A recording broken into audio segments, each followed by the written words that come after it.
ஹரே கிருஷ்ணா. இங்கே சில வாரங்களாக ஒரு சில குறிப்பிட்ட தலைப்புகள்லேருந்து பக்தர்களுக்கு பகவத்கீதை, பாகவதம் போன்ற சாஸ்திரங்களுடைய ஞானம் கொடுக்கப்பட்டு வருகிறது. இந்த மனித வாழ்க்கை, நம்ம யார், கடவுள் யார், எதற்காக பிறந்துள்ளோம், மரணத்திற்கு பிறகு என்ன நடக்க இருக்கு போன்ற உண்மைகளை தெரிந்து கொள்வதற்காக. இந்த மனித வாழ்க்கை மிருகங்களைப் போல சாப்பிட்டு தூங்கி குழந்தை குட்டிகளை பெற்றுக்கொண்டு நம்மளை நம்ம பாதுகாத்து கொண்டு மரணமடையறதுக்கானது கிடையாது.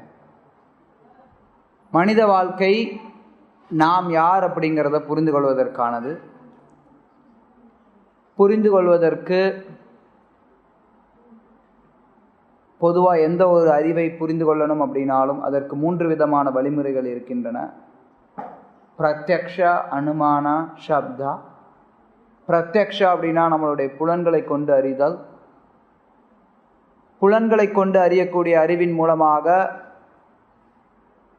பகவானை பற்றி தெரிந்து கொள்ள முடியாது. நாம் கற்பனை செய்து நம்மளுடைய புலன்களை கொண்ட அறிவை அடிப்படையாக வைத்து கற்பனை செய்வது அனுமானம். கற்பனை செய்யறதன் மூலமாக நம்ம பகவானை பற்றி தெரிந்து கொள்ள முடியாது. பகவானை பற்றி தெரிந்து கொள்ளணும் அல்லது உண்மையான ஞானத்தை பற்றி அறிந்து கொள்ளணும் அப்படின்னா அதற்கு சப்த பிரமாணம் மட்டுமே தீர்வு. சப்த பிரமாணம் அப்படின்னா அங்கீகரிக்கப்பட்ட அதிகாரிகளிடமிருந்து கேட்பது. இதை பற்றி நம்ம இதுக்கு முந்தின வாரங்களில் பார்த்துருக்கோம். சப்தா அப்படின்னா என்ன? அது வேதங்களை குறிக்கக்கூடியது. வேதங்களில் என்ன சொல்லப்பட்டிருக்கு, வேதங்களுடைய குறிக்கோள் என்ன, அதை பற்றி நம்ம இன்றைக்கு பார்க்க இருக்கிறோம். பகவான் கிருஷ்ணர் கீதையில சொல்றார், கர்ம பிரம்மோத்பவம் வித்தி பிரம்மாக்ஷர சமுத்பவம் தஸ்மாத் சர்வகதம் பிரம்ம நித்யம் யஜ்ஞ பிரதிஷ்டிதம். அதாவது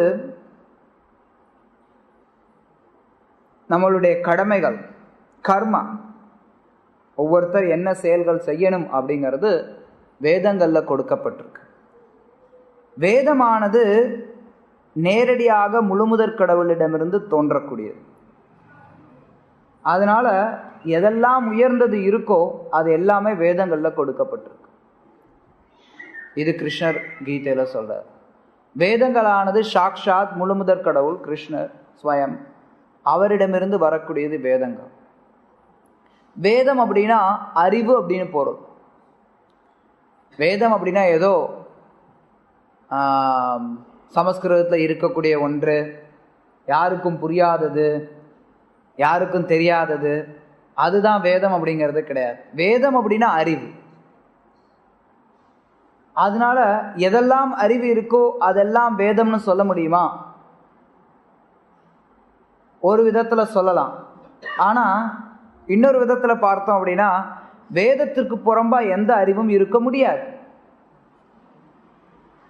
அதாவது எல்லா விதமான அறிவுமே வேதங்கள்ல கொடுக்கப்பட்டிருக்கு. வேதங்கள்ல இல்லாத விஷயங்களே கிடையாது. வேதங்கள்ல நம்ம பகவானை பற்றி தெரிந்து கொள்றதுக்கு மட்டும் கிடையாது, இந்த உலக வாழ்க்கையை சார்ந்த விஷயங்கள் கூட வேதங்கள்ல கொடுக்கப்பட்டிருக்கு.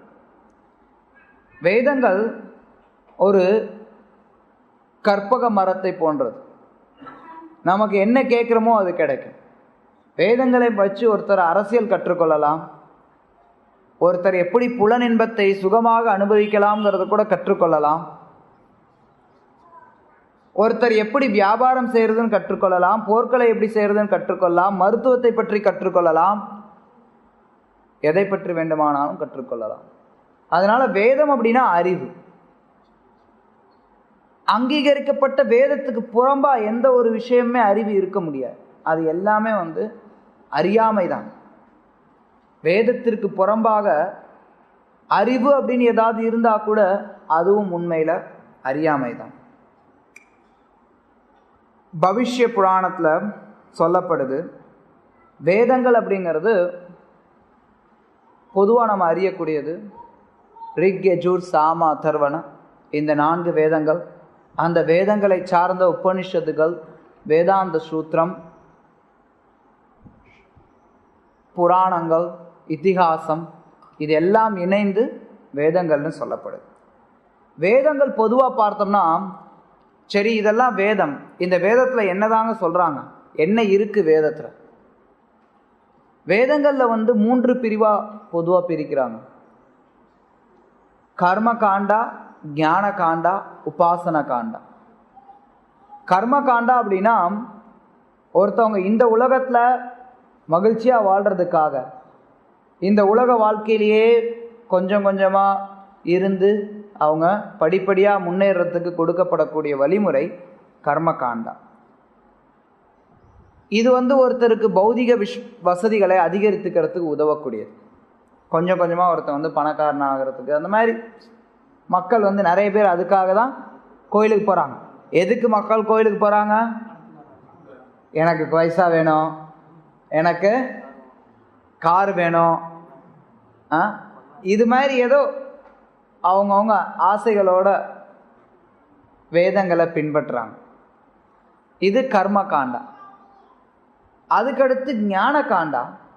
ஞான காண்டா அப்படின்னா இறைவனை உணர்ந்து கொள்றதுக்காக அவங்க பல விதங்களில் யோசிப்பாங்க, பல விதங்களில் உட்காந்து யோசிச்சு ஏதோ பண்ணுறது. இது ஞான காண்டம். உபாசன காண்டம் அப்படின்னா வழிபடுறது, இறைவனை வழிபடுறது, அல்லது குறிப்பாக கிருஷ்ணரை வழிபடக்கூடிய. இந்த மாதிரி 3 பிரிவுகளாக ஒருத்தர் தங்களுடைய கடமையை செய்து கொடுக்கப்பட்டுள்ள யாகங்கள் இதெல்லாம் செய்யக்கூடியது ஒரு பகுதி. கற்பனை செய்து தங்களுடைய மூளையை கசக்கி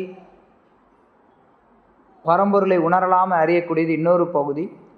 அப்புறம் பலதரப்பட்ட வழிபாட்டு முறைகள், அதில் பகவான் கிருஷ்ணரை வழிபடுறது உயர்ந்ததாகவும் இருக்கு. ஓகே, பக்தர்கள் தயவுசெய்து அவர்களுடைய செல்ஃபோனை அணைச்சி வைங்க, ரொம்ப முக்கியம். வேதங்கள் நமக்கு பார்த்தீங்கன்னா என்ன சொல்லித்தருது, எதுக்கு வழிவகுக்குது அப்படின்னு பார்த்தோம்னா, வேதங்கள் ஒருத்தருக்கு புருஷார்த்தத்தை கொடுக்குது. வேதங்களுடைய அர்த்தம், அதனுடைய பலன் என்ன அப்படின்னு பார்த்தோம்னா 4ன்னு சொல்லப்படும். 4 அர்த்தம், 4 பலன்களை வேதங்கள் கொடுக்குது. அல்லது 4 விஷயங்கள் நம்ம வேதங்களில் இருந்து ஒருத்தர் பின்பற்றதுக்கு அடையறதுக்கு சொல்லப்பட்டிருக்கு. தர்ம, அர்த்த, காம, மோக்ஷா, இந்த 4 விஷயங்கள் வேதங்களில் சொல்லப்படுது. நிறைய இடங்களில் நம்ம இதை பற்றி கேள்விப்படுவோம். தர்ம அப்படின்னா நீதி நெறிகள், குறிக்கோள்கள், எதை ஒருத்தர் செய்யணும், எது செய்யக்கூடாது போன்ற விஷயங்கள் தர்மா. இந்த தர்மத்தை ஒருத்தர் கடைபிடிக்கும் போது அதன் மூலமாக அவர்களுக்கு அர்த்தானா பணம், செல்வம். ஒருத்தர் செல்வந்தர் ஆகிறாங்க. அப்படி செல்வந்தர் ஆகும்போது அவங்களுக்கு அடுத்தது கிடைக்கக்கூடியது காமம், அவங்களுக்கு புலனின்பத்தை அனுபவிக்க முடியும். அப்படி ஒருத்தர் காமத்தை அனுபவிக்கும் போது அடுத்து அவருக்கு வரக்கூடியது மோக்ஷா. காமத்தை அனுபவிச்சா மோக்ஷா கிடைச்சிருமா? அப்படி கிடைக்காது. எப்போ ஒருத்தர் தர்ம, அர்த்த, காம இதில் மூழ்கி, அதாவது வேதங்களில் கொடுக்கப்பட்டிருக்கக்கூடிய தர்மத்தை கடைபிடிக்கிறது மூலமாக ஒருத்தன் அர்த்தாவையும் காமத்தையும் அனுபவிக்கிறானோ, அப்போ ஒரு காலகட்டத்தில் அவன் இதில் வெறுப்பு ஏற்படும். என்றோ ஒரு நாள் ஏற்படலாம். இல்லை அவன் இவ்வளவுதான் வாழ்க்கையா, இதுக்கு மேலே ஏதாவது இருக்கான்னு சொல்லி அறியறதுக்கு முயற்சி செய்யலாம். இந்த உலக வாழ்க்கையில் ஒருத்தன் பணக்காரனாக இருக்கான், நிறைய சம்பாதிக்கிறான், நல்ல வீடு இருக்குது, எல்லாம் இருக்குது, அவனுக்கு கார் இருக்குது, பங்களா இருக்குது, எல்லாம் இருக்குது. அப்போ அந்த நேரத்தில் அவனுக்கு யோசனை வரலாம், வாழ்க்கையில் நான் என்ன செய்யணும்? பொதுவாக மக்களுக்கு யார் ஒருத்தர் வேதங்களின் படி காமத்தை அனுபவிக்கிறாங்களோ, காமம் அப்படின்னா பௌதிக ஆசைகள் எல்லாமே பொருந்தும் இந்த இடத்துல. யார் ஒருத்தர் வேதங்களில் கொடுக்கப்பட்டிருக்கக்கூடிய தர்மத்தை கடைபிடித்து பொருள் சம்பாதித்து, அதாவது அர்த்தா, அதே மாதிரி வேதங்களில் கொடுக்கப்பட்டிருக்கக்கூடிய தர்மத்தின்படி யார் ஒருத்தர் புலனின்பத்தை அனுபவிக்கிறாங்களோ அவங்க காலப்போக்கில் அவங்களுக்கு ஒரு உணர்வுகள் வரலாம். இதெல்லாம் தேவையில்லையோ, இதுக்கு அப்பால் என்ன இருக்குது அப்படின்னு தெரிஞ்சுக்கிறதுக்கு ஒருத்தர் முயற்சி எடுக்கலாம். ஆனால் யார் ஒருத்தர் தர்மத்தின் படி இல்லாமல் அதர்மத்தின்படி பொருள் சேர்க்கிறாங்களோ, அதர்மத்தின்படி புலனின்பத்தை அனுபவிக்கிறாங்களோ அவங்க என்றுமே அதில் வெறுப்பு ஏற்படாது. அவங்க என்றுமே அதை விட்டு வெளியில் வரவும் முடியாது. யார் ஒருத்தர் தர்மத்தின்படி பொருள் சேர்த்து தர்மத்தின்படி புலனின்பத்தை அனுபவித்து பழகுறாங்களோ அதுக்கப்புறம் பல நாட்களில் அவங்களுக்கு இதற்கப்பால் என்ன இருக்குது, ஏன்னா அவன் தர்மத்தை கடைபிடிக்கிறான். தர்மத்தை கடைபிடிக்கிறனால அவனுக்கு இன்பம் கிடைக்குது, பொருள் வளம்லாம் கிடைக்குது. உதாரணத்துக்கு பார்த்தீங்கன்னா, ஒருத்தவங்க வேத காலத்தில் நிறைய யாகங்கள்லாம் பண்ணுறாங்க. யாகங்கள்லாம் பண்ணி ஒருத்தன் சொர்க்கத்துக்கு போகிறதுக்கு முயற்சி பண்ணுறான். சொர்க்கத்துக்கு போகிறான், அதை பற்றி கேட்குறான், சொர்க்கத்தில் நிறைய அனுபவிக்கிறான். அப்புறம் மறுபடியும் இங்கே வரான். அவன் இப்படி சொர்க்கம் இந்த இன்பம் இதிலேயே இருக்கான். அப்போ அவனுக்கு ஒரு காலத்தில் யோசனை வரலாம், இதுக்கு அப்பால் என்ன இருக்குது அப்படிங்கிற எண்ணம் அவனுக்கு வரலாம். அப்படி வரும்போது அவன் இந்த உலகத்தை விட்டு வெளியில் போகிறதுக்கு, பிறப்பு இறப்பற்ற நிலையை தாண்டி பிறப்பு இறப்பற்ற நிலையை அடைவதற்கு ஒருத்தர் முயற்சி செய்யலாம். அப்படி முயற்சி செய்யும்போது அவனுக்கு வேதங்கள் மோட்சம் அடைகிறதுக்கான வாய்ப்பை கொடுக்குது. அது வரைக்கும் ஒருத்தனுக்கு அது சாத்தியமில்லை. பொதுவாக இது பொதுவான ஒரு வழிமுறை. ஒருத்தர் வேதங்களில் கொடுக்கப்பட்டிருக்கக்கூடிய தர்மத்தை கடைபிடித்து அதன் மூலமாக முன்னேறி செல்ல முடியும். இதுதான் வேதங்கள் கொடுக்குது. வேதம் அப்படிங்கிறது முதல்ல சொன்னேன், இது ஒரு கல்பத்தரு, வேண்டுங்கிறத கொடுக்கக்கூடியது.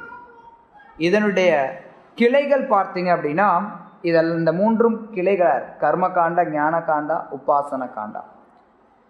வேதங்களுடைய பூக்களாக இந்த தர்ம அர்த்த காமா இது இருக்கு. வேதங்கள், ஒரு மரம் இருக்கு அப்படின்னா அந்த மரத்தினுடைய பலன் என்ன? ஒரு மரம் இருக்கு, அந்த மரத்தில் இறுதியாக நம்ம என்ன, நமக்கு மரம் எதுக்காக வைக்கிறோம்? பழம் வரணும். பழம் இருந்தால் தான் அந்த மரம் வச்சதுக்கு பிரயோஜனம். இன்றைக்கு இருக்கக்கூடிய மக்கள் மாதிரி எதுக்கும் பிரயோஜனம் இல்லாமல் அழகுக்கு மரம் வைக்கிறதுலாம் கிடையாது. இந்த காலத்தில், நவீன காலத்தில் மரம் எதுக்கு வைக்கிறோன்னு கூட மக்களுக்கு மூளை இல்லாமல் போயிடுச்சு.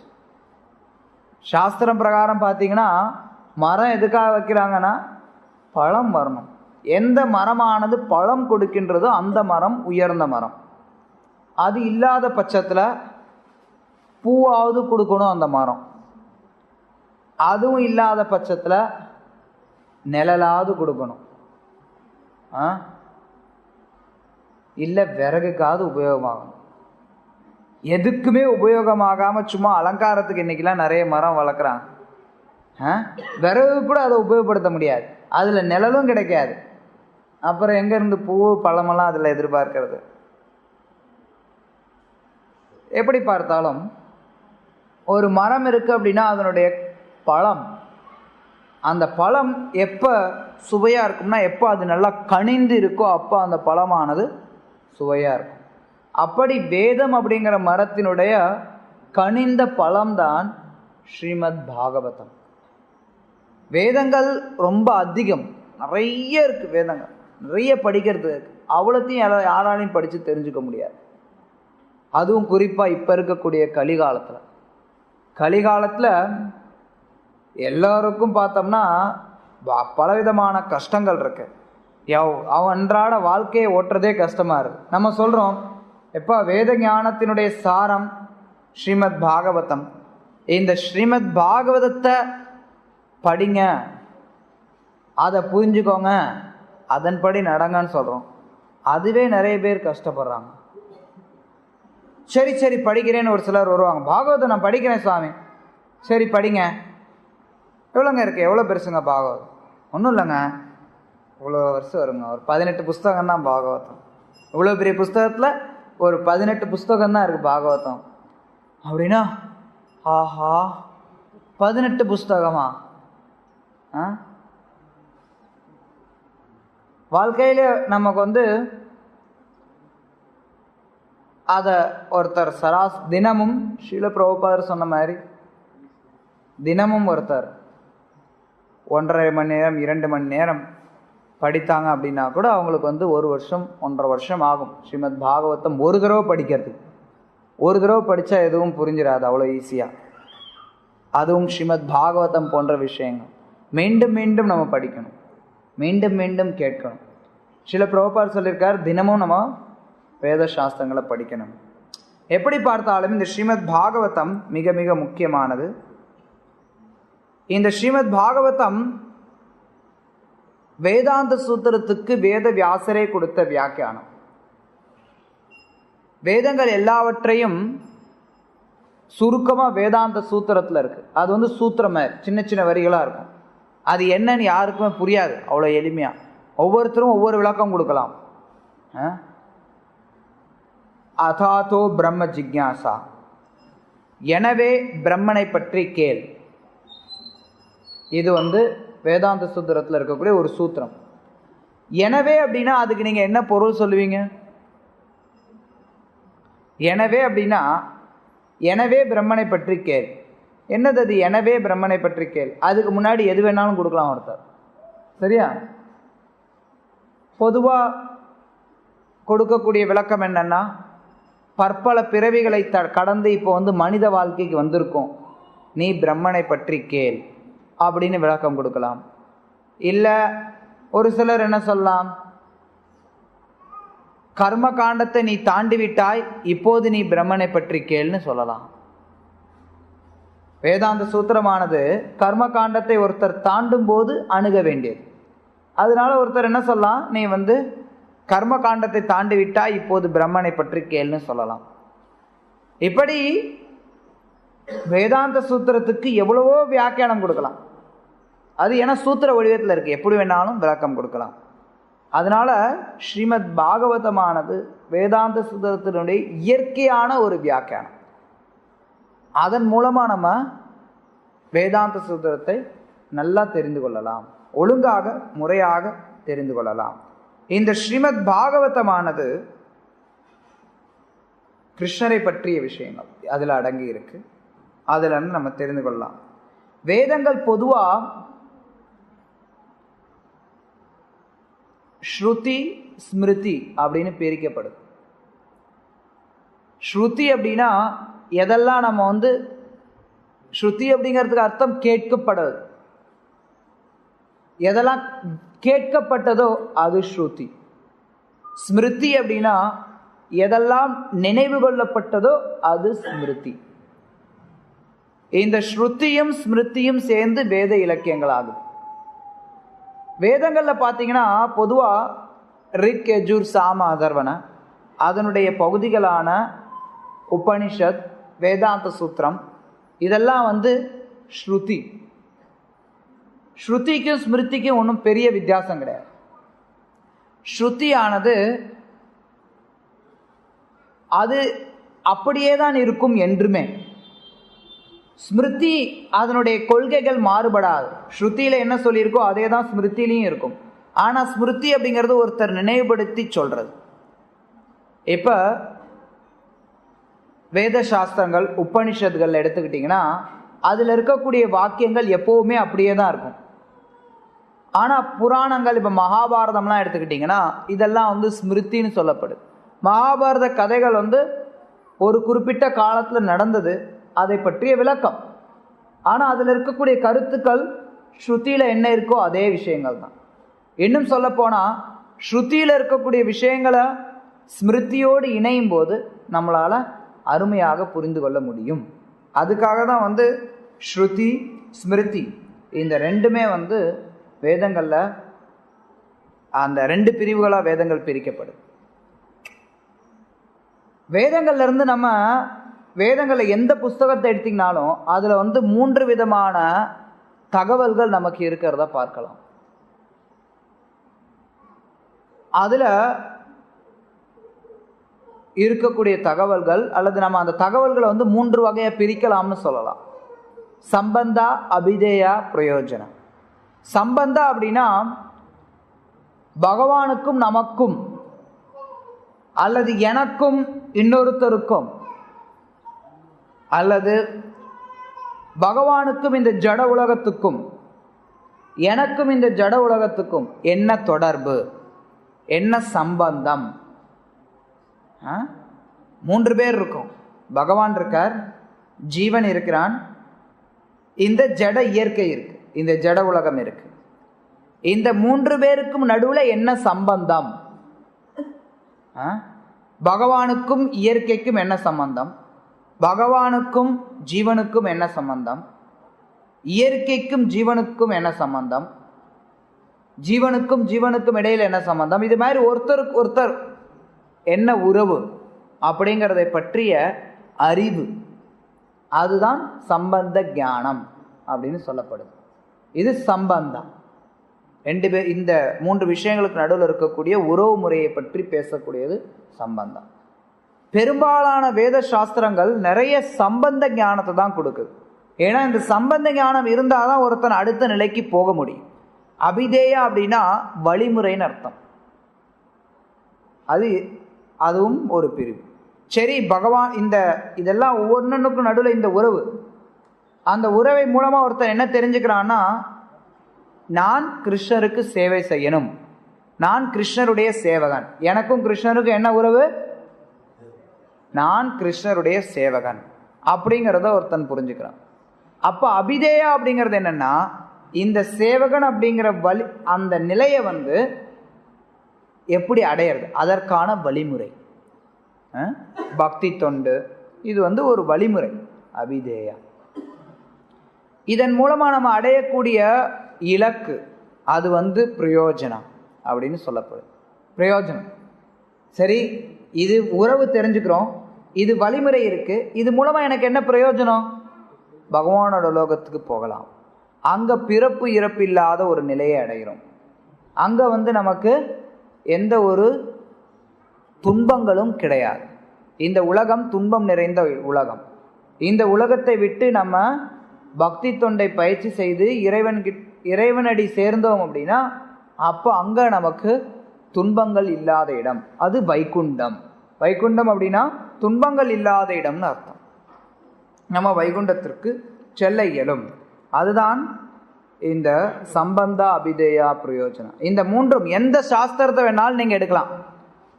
உதாரணத்துக்கு இங்கே பகவத்கீதையை பற்றி நம்ம நிறைய பேசியிருக்கோம். பகவத்கீதையில் எடுங்க. பகவத்கீதையில சம்பந்தா பற்றி என்ன சொல்லியிருக்கு, எங்க சொல்லியிருக்கு? யாராவது சொல்லுங்க பார்க்கலாம். ஏதாவது சொல்லுங்க. சம்பந்தா பற்றி கீதையில கிருஷ்ணர் சொல்லக்கூடிய ஏதாவது ஒரு சில கருத்துக்கள் சொல்லுங்க. என்னவா?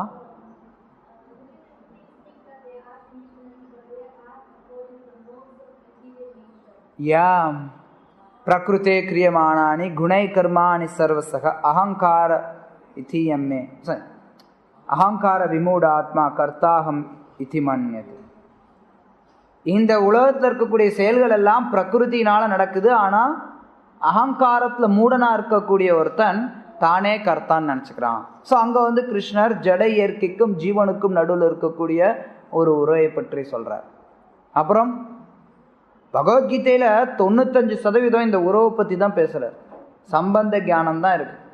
ஆத்ம ஞானம் மொத்தமுமே சம்பந்த ஞானம் தான். கிருஷ்ணர் சொல்றார், தேகினோஸ்மின்யதா தேஹே கௌமாரம் யவ்வனம் ஜரா ததா தேகாந்தர பிராப்திர் தீரஸ்தத்ர ந முக்கியதி. இந்த தேகினா அண்ட் தேகி, உடலை உடையவன், 2 வேறுபடுத்துறார். இந்த உடலுக்கும் உடலை உடையவனுக்கும் என்ன சம்பந்தம் அப்படிங்கிறத தெளிவுபடுத்துறார். பகவத்கீதை முழுக்க சம்பந்த ஞானத்தை தான் கிருஷ்ணர் சொல்லித்தரார். மமைவாம்ச ஜீவலோக ஜீவபூத சனாதன, இந்த ஜீவன்கள் எல்லாரும் என்னுடைய அம்சங்கள்ங்கிறார். அது என்ன? இறைவனுக்கும் நமக்கும் உள்ள சம்பந்தம். நத்வே பாகம் ஜாத்து நாசம் நத்வம் நேமே ஜனாதிப நாச்சைவ நா பவிஷ்யாமி சர்வே பயம் அத்தப்பரம்.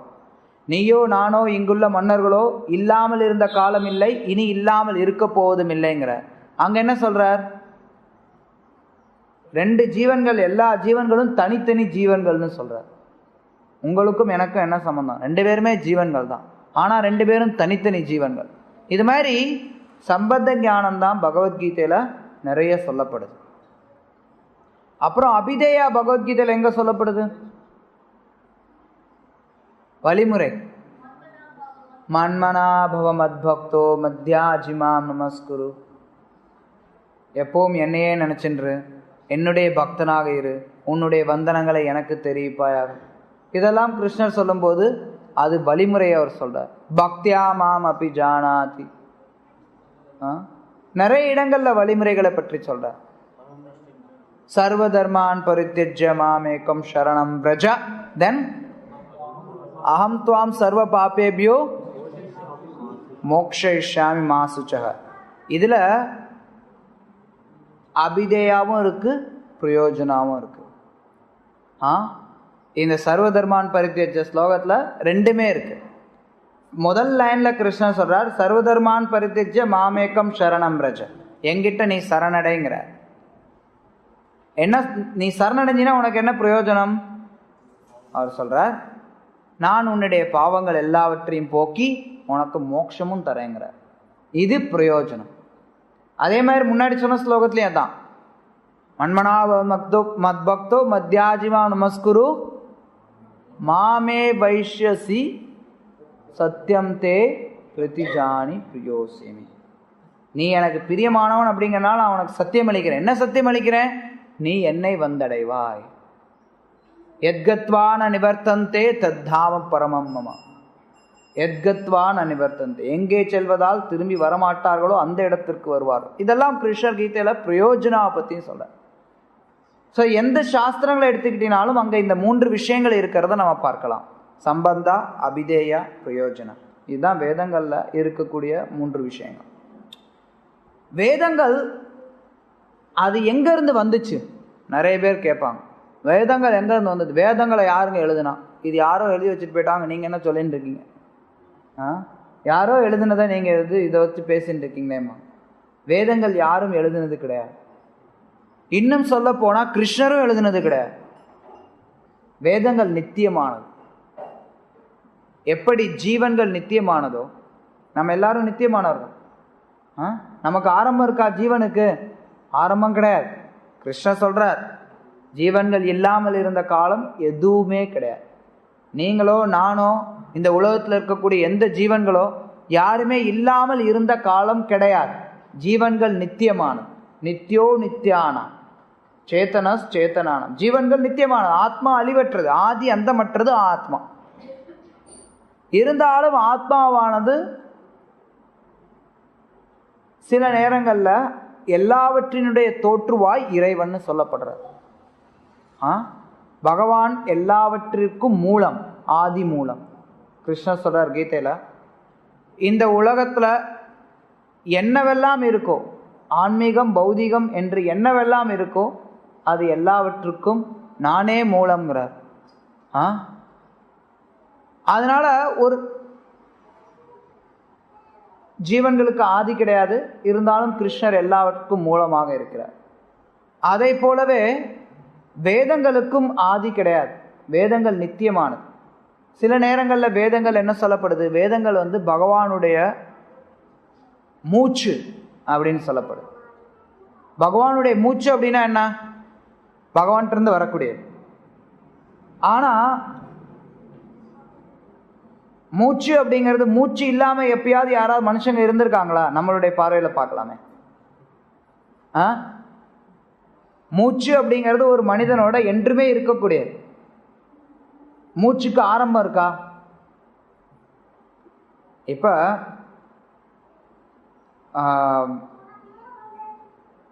ஓகே, ஜெய் கிருஷ்ணா, உனக்கு என்ன வயசாகுது? 14 வயசாகுது. 14 வருஷமா இந்த பையன் இருக்கான்.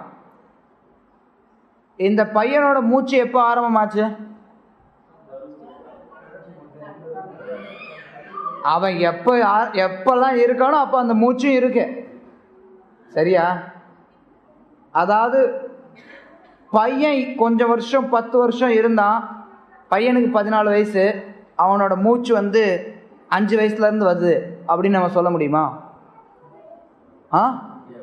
முடியாது. அது அறிவற்ற ஒரு கூற்று. அது மாதிரி வேதங்கள் நித்தியமானது. வேதங்கள் பகவானுடைய மூச்சு போன்றவை. பகவான் எப்படி நித்தியமானவரோ அதே மாதிரி வேதங்களும் நித்தியமானது. இப்பதான் வேதம் தோன்றினதுன்னு யாருமே சொல்ல முடியாது. வேதங்கள் என்றுமே இருக்கக்கூடியவை. சில நேரங்கள் அவை வெளிப்படும், சில நேரங்களில் வெளிப்படாம போயிடும், மறைத்து வைக்கப்பட்டுரும். அது வாய்ப்பு இருக்கு, மறைத்து வைக்கப்படுவதற்கு வாய்ப்பு இருக்கு. ஆனா இல்லாம போறதுக்கு வாய்ப்பு கிடையாது. அல்லது இப்பதான் படைச்சாங்க வேதத்தை, இப்பதான் வேதத்தை எழுதினாங்க அப்படிங்கிறதெல்லாம் கிடையாது. வேதங்கள் யாரும் எழுதினது கிடையாது. வேதங்கள் என்றுமே இருக்கக்கூடியது. வேதங்களை பகவான் கிருஷ்ணர் பிரம்மாவுக்கு எப்படி நமக்கு எப்படி கிடைச்சதுன்னு பார்க்கலாம்.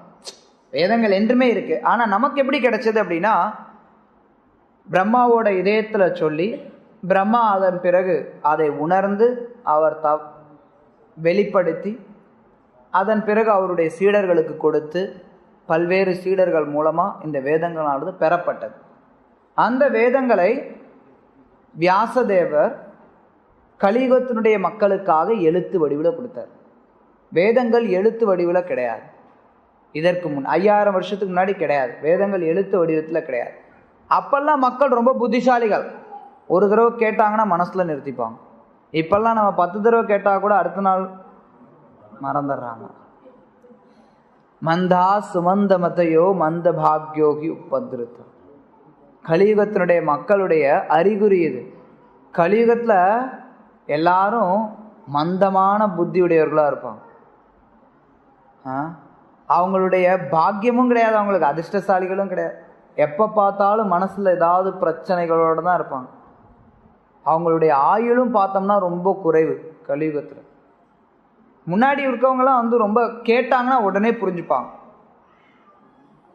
அதாவது கற்பூர புத்தின்னு சொல்லுவாங்க நம்ம ஊர்ல. அப்படி பக்கத்துல நெருப்பு வந்துன்னா உடனே படிச்சுக்கும், அது கற்பூர புத்தின்னு சொல்லுவாங்க. இந்த காலத்துல கற்பூர புத்தி நம்ம சொல்றவங்களுக்கு கூட யாருக்கும் கற்பூர புத்திலாம் கிடையாது. இந்த கற்பூரம்லாம் கொஞ்சம் எரிஞ்சிட்டு உடனே அணைஞ்சு போயிடும். நவீன கால கற்பூரம் அப்படிதான் இருக்கும். ஒரு சிலருக்கு அப்படியே கற்பூர புத்தி இருக்கிறவனு கூட பார்த்தீங்கன்னா உடனே பிடிச்சிக்கிற மாதிரி தெரியும், ஆனால் மறந்துடுவான். ஆனால் வேத காலத்தில் அப்படி கிடையாது. அவங்க நினைவில் கொள்ள முடியும். அதனால எழுத்து வடிவில் கொடுக்கறதுக்கான அவசியம் இல்லை. வெறும்னு சொல்றது கேட்பாங்க, கேட்டதை நினைவில் வச்சுப்பாங்க வாழ்க்கை முழுக்க.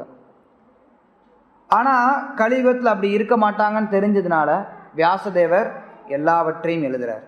அவர் வேதங்களை 4ஆ பிரித்து, வேதங்கள் அதுக்கு முன்னாடி ஒன்று தான், அதை ரிக் யஜுர் சாம அதர்வணன்னு பிரித்து வேதாந்த சூத்திரத்தை கொடுத்து அதுக்கு வியாக்கியானமான ஸ்ரீமத் பாகவத்தையும் கொடுத்து, மக்கள் ஒரு சிலர் ஸ்ரீமத் பாகவத்தை ஏற்றுக்கொள்ளக்கூடிய நிலையில் இல்லாமல் இருக்கலாமேங்கிறதுக்காக அதுக்கு முன்னாடியே அவர் மற்ற புராணங்களையும் கொடுத்தார்.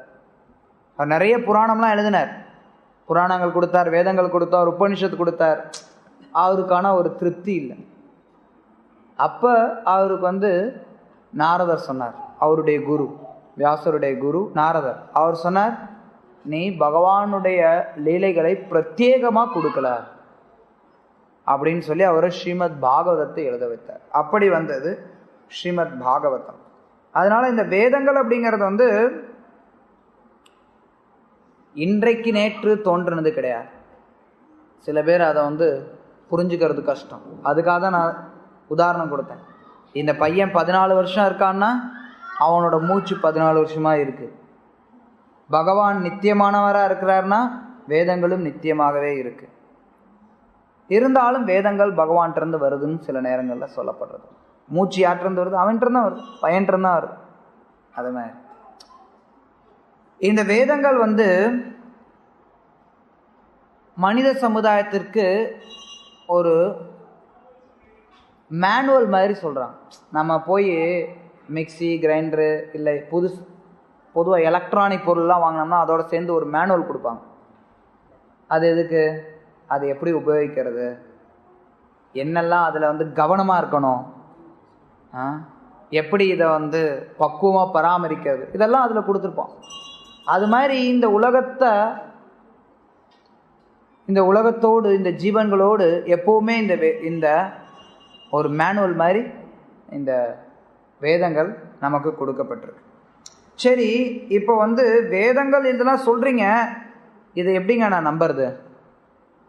நீங்கள் சொல்கிறீங்க, ஒருவேளை இதெல்லாம் கதையாக இருந்துட்டா என்ன? நிறைய பேர் அப்படி தான் நினைக்கிறாங்க. அட புராணங்கள் அதெல்லாம் கதைங்க, மகாபாரதம் ராமாயணம் இதெல்லாம் ஏதோ யாரோ எந்த காலத்துலேயே புழப்பத்து போய் யாரோ எழுதி வச்சுட்டாங்க கதை, அதை வேற இவங்க உண்மைன்னு சொல்லி நினச்சின்னு இருக்கிறாங்க. இப்படி நிறைய பேர் நினைக்கிறாங்க.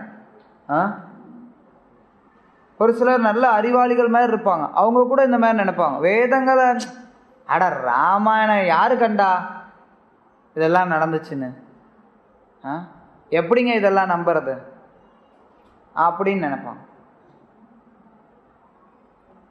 ஆனா வேதங்களை நம்புறதுக்கு வெளியிலிருந்து நம்ம எதுவுமே சாட்சியம் கொண்டு வர முடியாது. வேதங்கள் சுயமான அதிகாரத்தன்மை உடையவை. அதுக்கு வேற யாரும் அதிகாரத்தன்மை கொடுக்கணுங்கிற அவசியம் கிடையாது. வேதங்களை எப்படி நம்புறதுங்கிறத பத்தி நம்ம பார்க்கலாம். பொதுவாக ஒரு விஷயத்தை நம்புறதுக்கு உயர்ந்த ஒரு விஷயமா இருந்தது அப்படின்னா அது வந்து தவறு இல்லாததா இருக்கணும். சரியா? அதில் ஏதாவது தப்பு இருந்ததுன்னா அதை நம்ப மாட்டாங்க. இப்போ ஒரு செய்தித்தாள் வருதுன்னு வச்சுக்கோங்க. அந்த செய்தித்தாளில் தவறு இருந்ததுன்னா அந்த செய்தித்தாளை மக்கள் யாரும் நம்ப மாட்டாங்க. சரியா? செய்தித்தாளில் எவ்வளவுதான் ஒருத்தர் வந்து படித்தாலும் அதில் வந்து வெறும் தப்பாக ஒருத்தர் எழுதி வச்சுருந்தான்னா அந்த செய்தித்தாள் விற்குமா? யாரும் வாங்க மாட்டாங்க. ஆடப்பாப்பா அதில் உண்மையே போட மாட்டான். ஆனால் இந்த காலத்தில் நிறைய செய்தித்தாள்களில் உண்மை வர்றதில்லை, அது உண்மை. கூட இலவசம் கொடுத்தா வாங்குவாங்க. எப்படி பார்த்தா மக்கள் உண்மை வருதாங்கிறது பார்த்தோம்னா அதிகமாக வர்றதில்லை. இருந்தாலும் அது உண்மையானதா இருந்ததுன்னா அது வாங்கலாம், அது ஏற்றுக்கலாம். அப்புறம் இன்னொன்று என்றனா அது என்றைக்கும் பொருந்தக்கூடியதாக இருக்கணும். இன்னைக்கு பொருந்தது நாளைக்கு பொருந்தலை அப்படின்னு இருந்ததுன்னா அதுவும் அறிவு கிடையாது.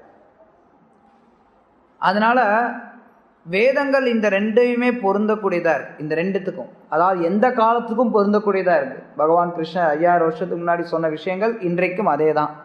கிருஷ்ணர் சொன்னார், தேகினோஸ்மின் யதா தேகே கௌமாரம் யவ்வனம் ஜரா ததா தேகாந்தர பிராப்தி.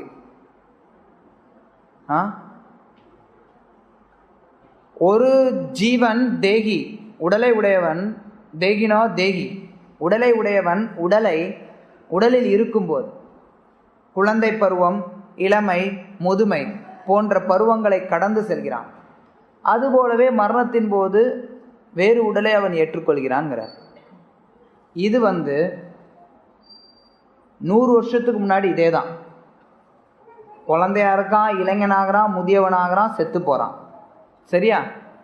1000 வருஷத்துக்கு முன்னாடி இதே தான். நீங்கள் பார்த்தீங்களா 1000 வருஷத்துக்கு முன்னாடி இதே தான்னு?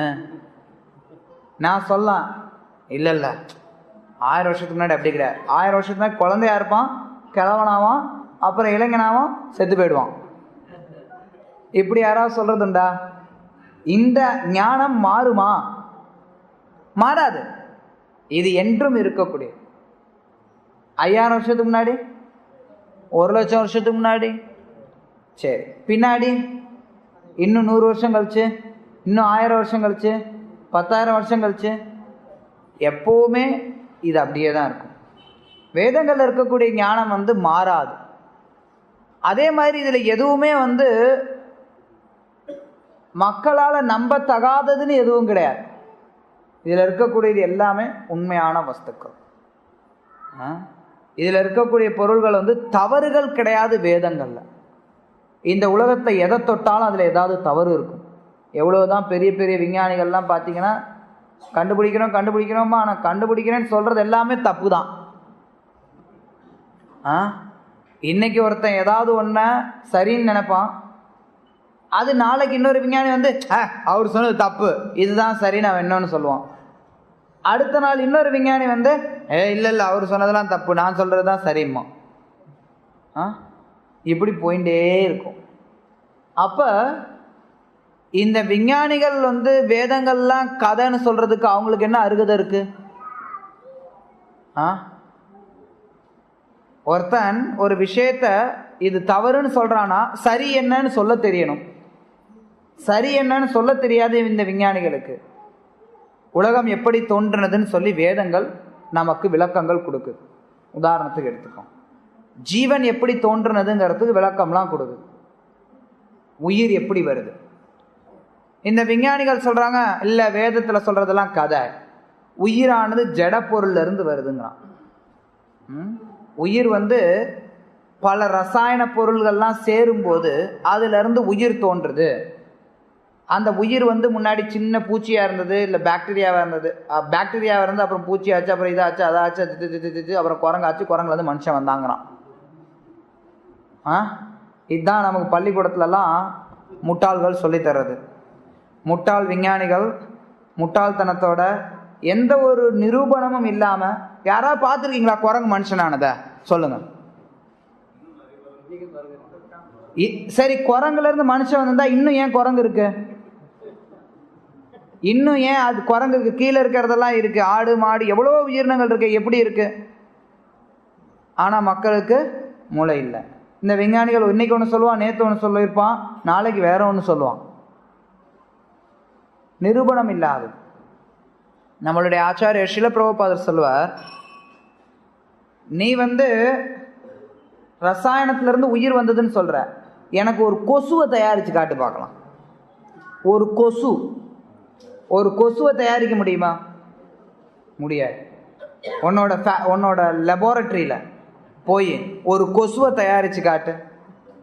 இல்லை ஒரு முட்டையை தயாரி பார்க்கலாம். ஒரு முட்டையை தயாரிக்க முடியுமா? முடியாது.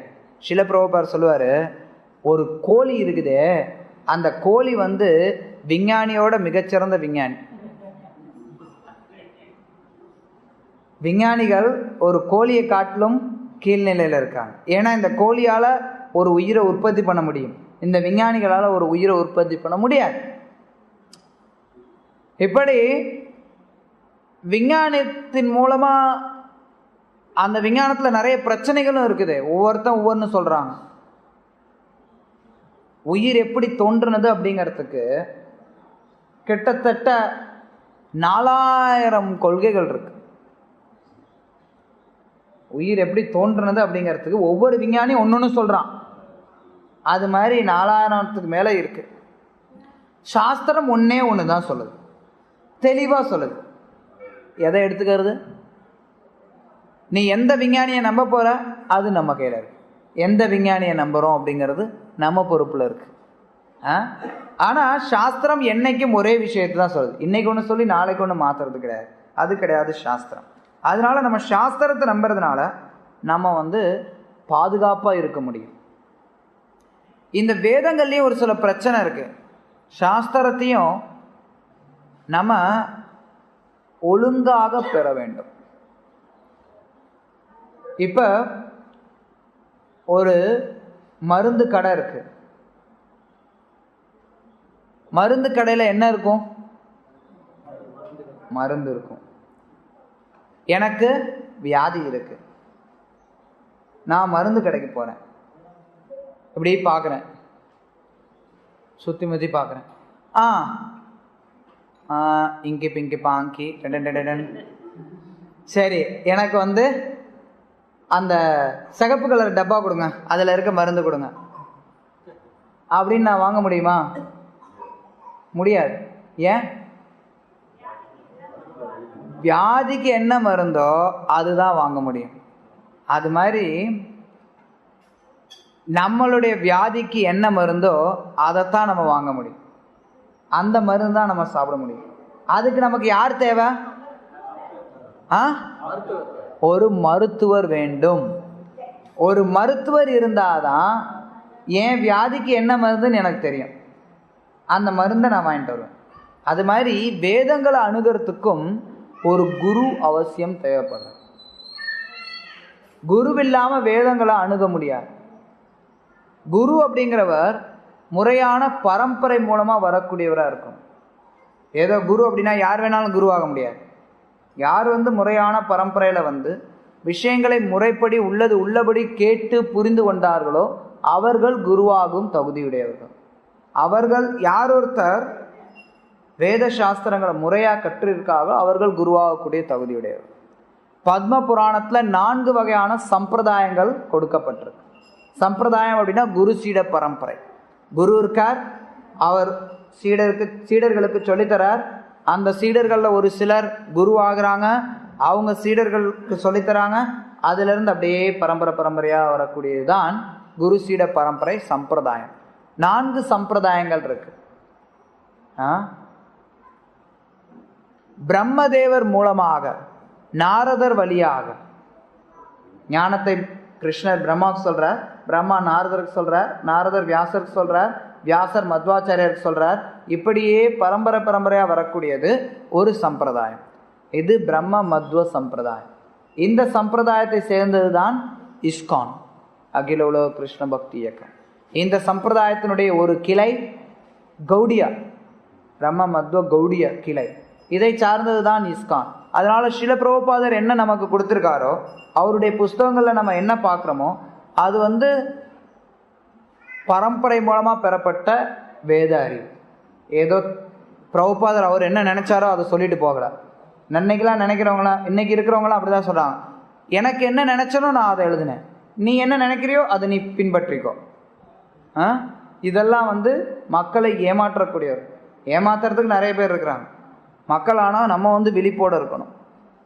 வேத ஞானம் அப்படிங்கிறது முறையான சீட பரம்பரை மூலமாக பெறப்பட வேண்டும்.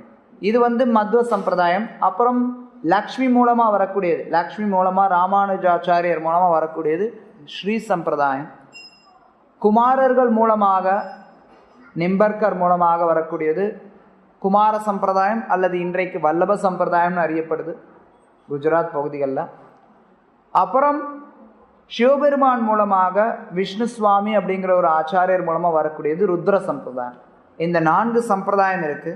இந்த 4 சம்பிரதாயங்களை வைத்து நம்ம வேத ஞானத்தை அறிந்து கொள்ளலாம். வேத ஞானத்துக்கும் ஆக்சுவலி வேத ஞானத்துல எல்லாமே இருக்கு. இன்றைக்கு நவீன காலத்துல பல விஷயங்கள் நவீன விஞ்ஞானிகளுக்கு தெரியாத விஷயங்கள்லாம் வேதங்கள்ல இருக்கு. உதாரணத்துக்கு அஸ்வத்தாமன் பிரம்மாஸ்திரம் ஏவரான்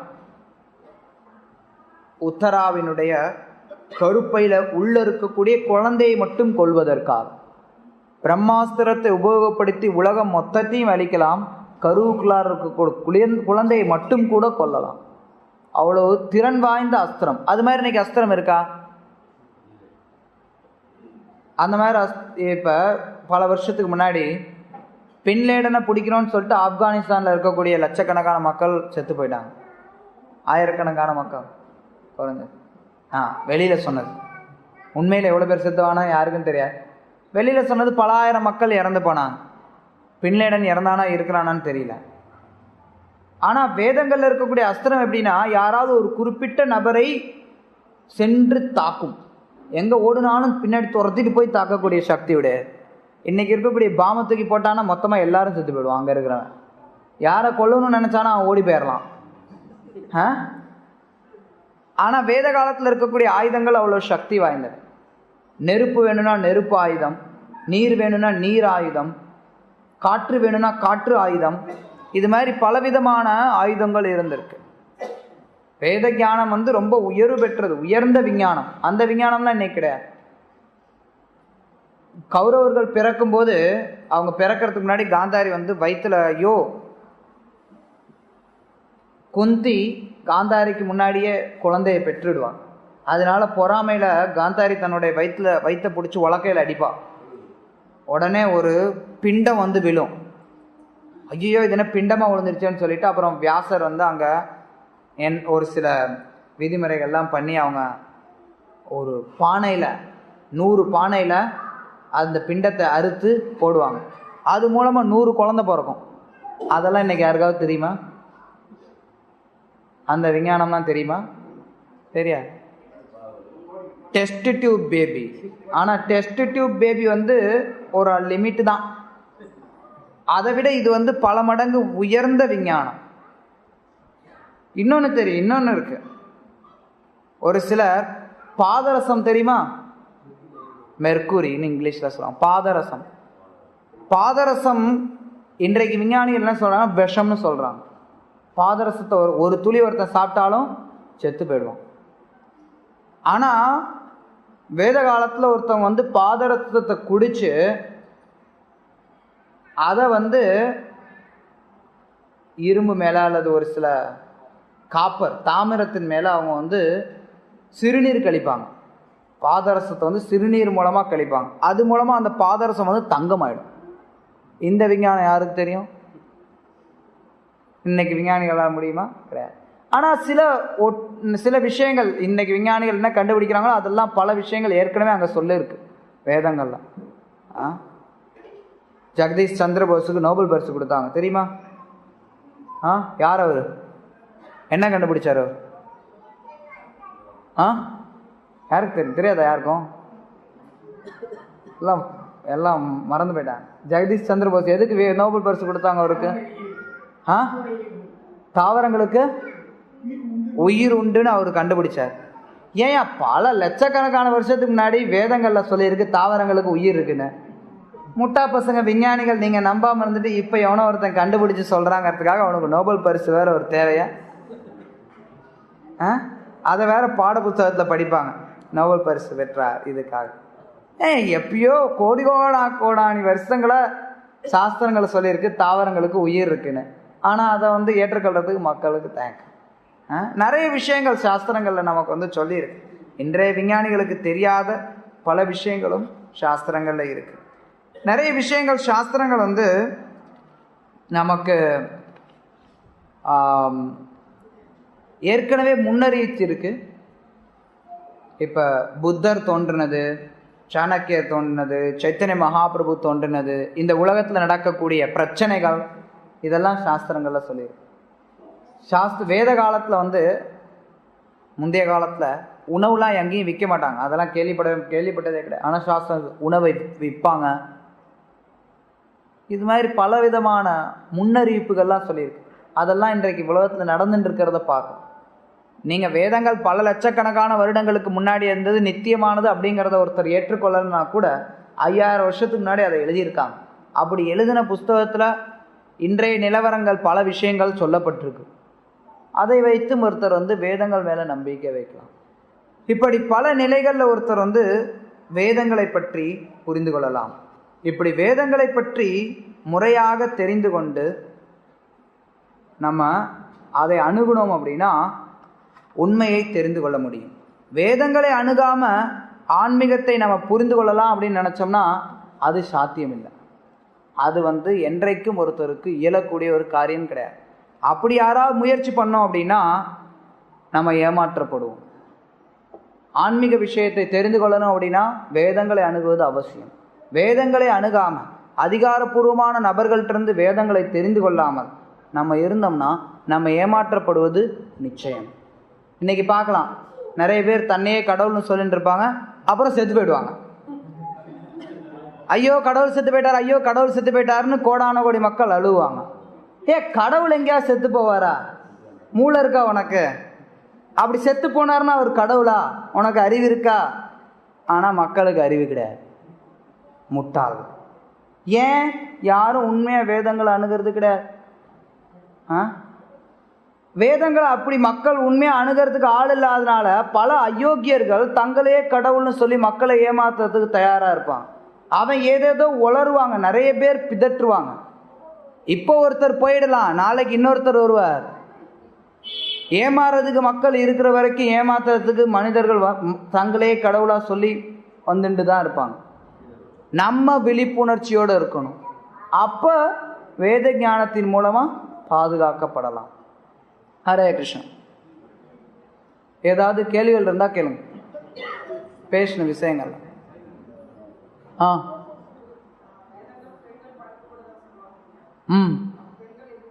ஸ்திரீ சூத்ர த்விஜபந்துனா அவர்களுக்காக பெண்கள் மட்டுமில்லை, ஸ்திரீ சூத்ர த்விஜபந்து, பெண்கள் சூத்ரர்கள், த்விஜபந்து அப்படின்னா, த்விஜ அப்படின்னா பிராமண சத்திரிய வைஷ்யா, யாரெல்லாம் உபநயனம் வாங்கியிருக்காங்களோ அவங்க எல்லாருமே த்விஜா, 2 முறை பிறந்தவர்கள். அவர்களுடைய பந்துக்கள், உறவினர்கள். அதாவது த்விஜ பந்து அப்படின்னா, இப்போ ஒருத்தர் பிராமணராக இருக்கார், ஆனால் பிராமணருக்கான தகுதிகள் அவருக்கு இல்லை அப்படின்னா அவர் பிராமணர்னு எடுத்துக்கொள்ளப்பட்டது கிடையாது, அவர் த்விஜ கிடையாது, அவர் த்விஜ பந்து. அவர்களும் வேதங்களை படிக்கிறதுக்கு தகுதி கிடையாது. ஒருத்தன் பிராமணனாக இருக்கான், பிராமண குடும்பத்தில் பிறந்திருக்கான், பிராமணனுக்கான தகுதி இல்லைன்னா அவனுக்கும் வேதங்களை படிக்கிறதுக்கான தகுதி கிடையாது. பெண்கள் மட்டும்தான் வேதங்கள் படிக்கிறதுல தடை செய்யப்படுறாங்கன்னு நினைக்க வேண்டாம். பெண்கள் சூத்ரர்கள் த்விஜ பந்துக்கள், தகுதி இல்லாத நபர்கள், அவர்களும் வேதங்களை படிக்கிறதுக்கு தடை செய்யப்படுறாங்க. யார்கிட்ட பிராமண தன்மைகள் இல்லையோ அவன் வேதங்களை படிக்க முடியாது. பிராமண குடும்பத்தில் பிறந்திருந்தாலும் வேதங்களை படிக்கிறது பெண்களுக்கு தடை செய்யப்படும். ஆனால் அவர்கள் அவர்களுக்காக மகாபாரதம் புராணங்கள் கொடுக்கப்பட்டு, மகாபாரதத்தில் எல்லா சாஸ்திரங்களையும் மிக உயர்ந்த சாஸ்திரம் பகவத்கீதை இருக்கு. அதுக்கு மேலே உங்களுக்கு என்ன வேணும்? பகவத்கீதைக்கு மேலே உங்களுக்கு ஏதாவது வேணுமா? இல்லை, புராணங்களில் வேதங்களுடைய கனிந்த பலம் ஸ்ரீமத் பாகவதம் இருக்கு. ஸ்ரீமத் பாகவதத்துக்கு மேலே உயர்ந்தது எதுவும் கிடையாது. அதுக்கு மேலே உங்களுக்கு என்ன தேவை? நமக்கு எந்த தேவையும் கிடையாது. உங்களுக்கு இல்லை, எங்களுக்கும் தேவையில்ல, யாருக்கும் தேவை. பகவத்கீதை ஸ்ரீமத் பாகவதம் அது போதும் நமக்கு. கலிகாலத்தில் வேதங்கள் யாருமே படித்து ஒரு சில நேரங்களில் ஒரு சில சூழ்நிலைகளில் படிக்கலாம், ஆனால் அந்தளவு ஞானம் கிடையாது. கலியுகத்தில் மிக உயர்ந்த விஷயம் மிக எளிமையாக கொடுக்கப்படுது ஸ்ரீமத் பாகவதத்தின் மூலமாக. ஸ்ரீமத் பாகவதம் மிக உயர்ந்த சாஸ்திரம், ஆனால் எளிமையாக எல்லோருக்கும் கொடுக்கப்படுது. நமக்கு என்ன கவலை?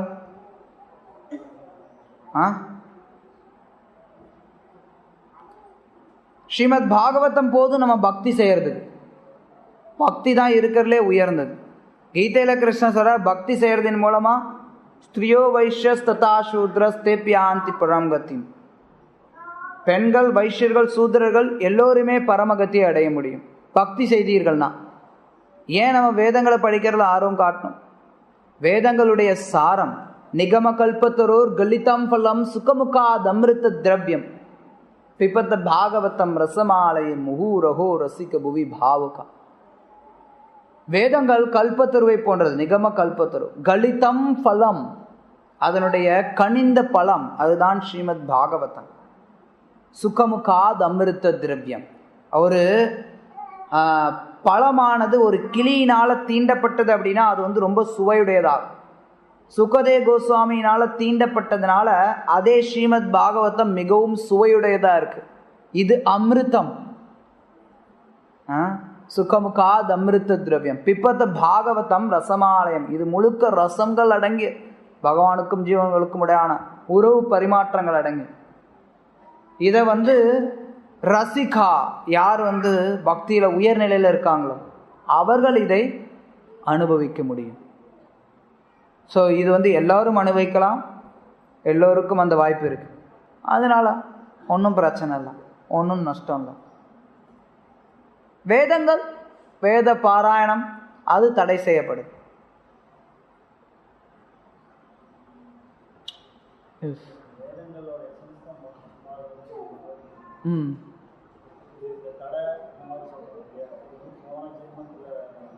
என்ன தடை? யா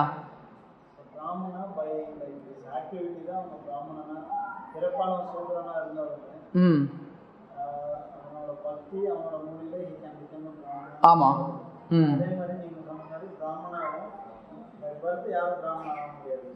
யா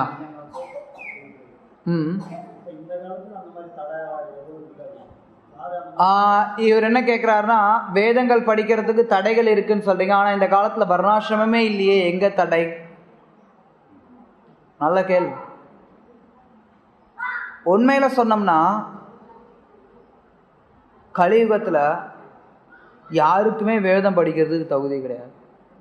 ஏன்னா யாருமே பக்குவமான பிராமணனோ சத்திரியனோ வைஷ்யனோ கிடையாது. ஆனாலும்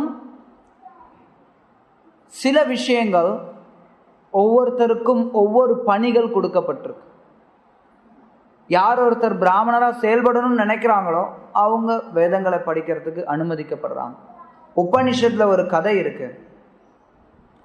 ஒரு பையன் ஒரு குரு கிட்ட போவான், எனக்கு வேதம் கற்றுக் கொடுங்கன்னு போவான்.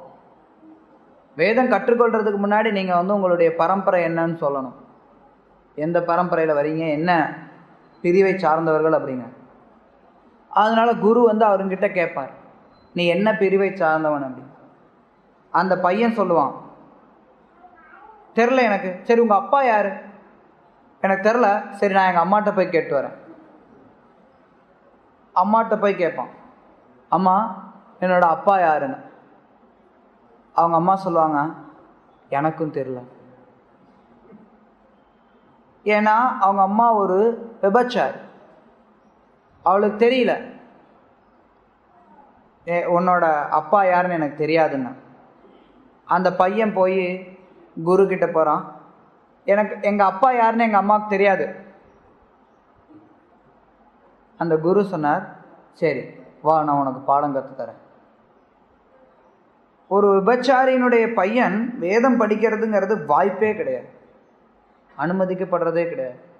ஆனா இந்த நிலையில அந்த குரு இந்த மாணவன் கிட்ட இருக்கக்கூடிய உண்மையை பார்க்கிறார். யாரும் அது மாதிரி போய் சொல்ல மாட்டாங்க, எங்க அப்பா யாருன்னு எங்க அம்மாவுக்கே தெரியாதுன்னு. யாராவது சொல்லுவாங்களா? சொல்ல மாட்டாங்க. ஆனா அந்த பையன்கிட்ட கள்ளம் கபடமற்ற மனம், உண்மையை பேசக்கூடிய திறன், இது வேதத்தை படிக்கிறதுக்கு அவங்கிட்ட தகுதி இருக்கு அப்படின்னு அவர் பார்த்து அவனை குருகுலத்துல சேர்த்து கொண்டார். இது வேத காலத்துல.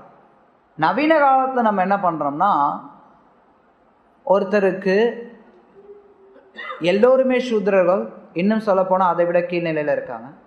அதனால எல்லோருக்கும் நம்ம ஹரிநாமத்தை கொடுக்குறோம், ஹரே கிருஷ்ண மகாமந்திரத்தை கொடுக்குறோம். ஒருத்தர் ஹரே கிருஷ்ண மகாமந்திரத்தை ஜபித்து உயர்வு பெறும்போது அவங்க காலப்போக்கில் மற்ற புஸ்தகங்களை படித்து தெரிந்து கொள்றதுக்கு தகுதியுடையவர் ஆகிறாங்க. பகவத்கீதை பாகவதம் எல்லோரும் படிக்கலாம். வேத சாஸ்திரங்கள் பல விஷயங்கள் இருக்கு. ஒரு செயல் இன்னொருத்தர் செய்ய முடியாது, ஒரு செயல் இன்னொருத்தரால் செய்ய முடியாது. ஒரு பெண்களுக்குன்னு சில செயல்கள் இருக்கு, அந்த செயல்கள் ஆண்களால் செய்ய முடியாது. குறிப்பா பெண்கள் கருவில் குழந்தையை சுமக்க முடியும், ஆண்களால் அது முடியாது, வாய்ப்பே கிடையாது. ஒரு சிலருக்கு ஒரு சில திறமைகள் பகவான் ஒரு சில விதத்துல படைச்சிருக்கார். வேறுபாடுங்கிறது உண்டு. ஒருத்தர் எல்லாரும் சமம் கிடையாது. நவீன காலத்துல எல்லாரும் நினைக்கிறாங்க எல்லோரும் சமம் அப்படின்னு. எல்லோரும் சமம் கிடையாது.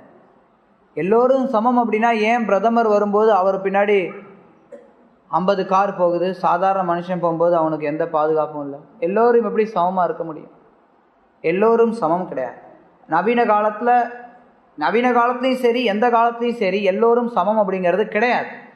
ஆனா நவீன காலத்துல செயற்கையா சொல்லிக்கிறாங்க எல்லோரும் சமம்னு. அது உண்மை கிடையாது. எல்லோரும் சமமா இருக்கவும் முடியாது, சாத்தியம் இல்லாது. வேறுபாடு அப்படிங்கிறது அவசியம்.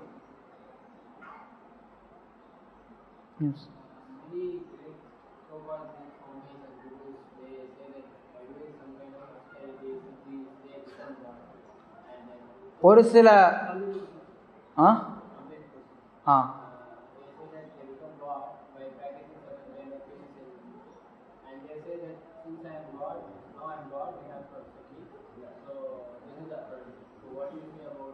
ஓகே, ஒரு சில சுவாமிகள் சொல்றாங்க,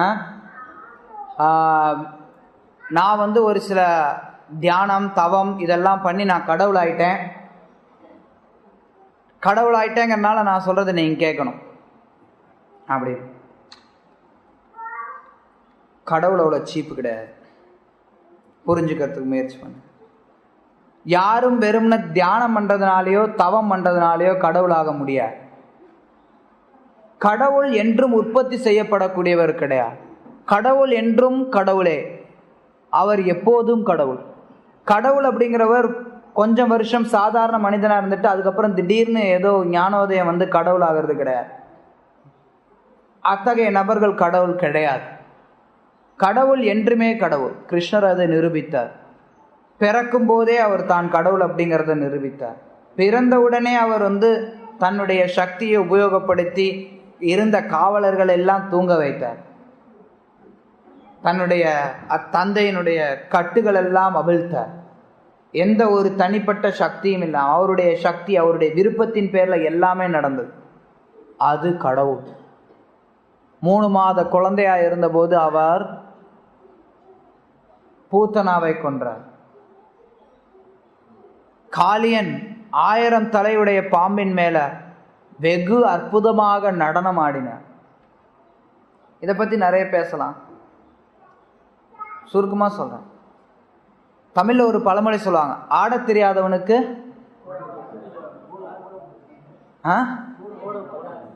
ஓகே, ஆட தெரியாதவனுக்கு வீதி கோணல் அல்லது மேடை கோணல், இது மாதிரி ஒவ்வொரு இடத்துலையும் ஒவ்வொரு மாதிரி சொல்லுவாங்க. ஏன் அப்படின்னா, உண்மை அதுக்கு பின்னாடி என்னன்னா, ஒருத்தன் ஆடணும் அப்படின்னா அதுக்கு மேடை சமதளத்தில் இருக்கணும். அப்பதான் ஒருத்தரால் ஆட முடியும். அது ஒரு அவசியம், தேவை. அப்பதான் அது முக்கியமானதா சொல்லப்படும். ஆனா கிருஷ்ணர் காளியன் மேல நடனம் ஆடினார். காளியன் ரொம்ப சக்தி வாய்ந்த பாம்பு. அவனுக்கு 1000 தலை. கிருஷ்ணர் ஒவ்வொரு தலையிலையும் நடனம் ஆடினார். ஒவ்வொரு தலையில கிருஷ்ணர் காலை வச்சரியும் உடனே காளியன் அவரை கீழே தள்ளுறதுக்காக அந்த தலையை கீழே குனிஞ்சு அடுத்த தலை மூலமா கிருஷ்ணரை பிடிக்கிறதுக்கு வருவான். அது மாதிரி 1000 தலையை வச்சு மாத்தி மாத்தி மாத்தி கிருஷ்ணரை பிடிக்கிறதுக்கு வைக்கிறான். ஆனா கிருஷ்ணர் ஒரு தலையில இருந்து இன்னொரு தலையில மாறிண்டே இருக்கார்.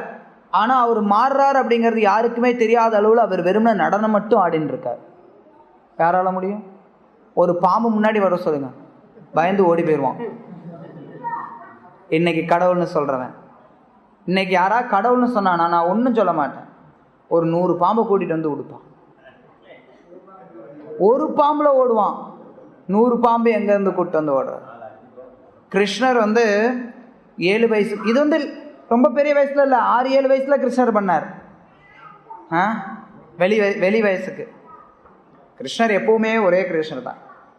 சூரியன் எப்பவுமே சூரியன் தான்.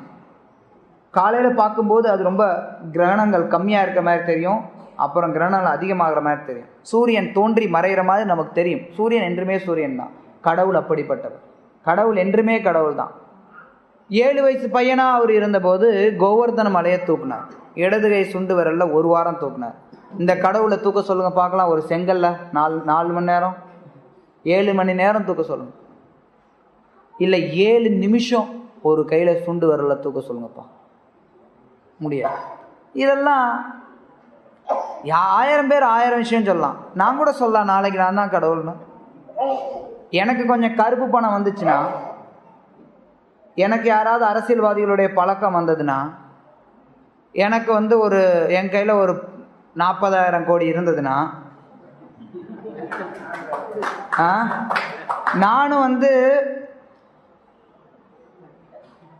ஒரு வெளியில விளம்பரம் பண்ணி சமூக சேவை பண்ணி கடவுள்னு என்னை அறிவிக்கலாம். மக்கள் நம்புறதுக்கு தயாரா இருப்பாங்க. இவர் தான் சமூக சேவை பண்றாரு. ஏன் கடவுளா இருக்கிற நீ எதுக்கே உனக்கு வாட்டர் ப்ராஜெக்ட் தேவை? கிருஷ்ணர் நினைச்சார்னா, அவர் அரிஷ்டாசுரன் ஒரு அசுரனை கொன்னார். கொஞ்சம் நேரம் அதிகமா எடுக்கிறேன், பரவாயில்ல. அரிஷ்டாசுரன் ஒரு அசுரனை கிருஷ்ணரை கொன்னார். நேத்து கூட இதை சொல்லிட்டு இருந்தேன் ஆவடியில. அரிஷ்டாசுரன் ஒரு காளை மாட்டினுடைய வடிவத்தில் வந்தான். அவனை கிருஷ்ணர் கொன்னார். கோபியர்கள்லாம் கிருஷ்ணரை சீண்டுனாங்க. ஏய், காளை மாட்டை நீ கொன்னுட்ட, இது பெரிய குற்றம், தர்மத்துக்கு புறம்பானது மாட்டை கொல்றதுங்கிறது. நீ காளமாட்டை கொண்டுட்டு இது பெரிய குற்றம், நீ எல்லா புண்ணிய நதிகள்லையும் போய் நீராடணும்னு சொன்னாங்க.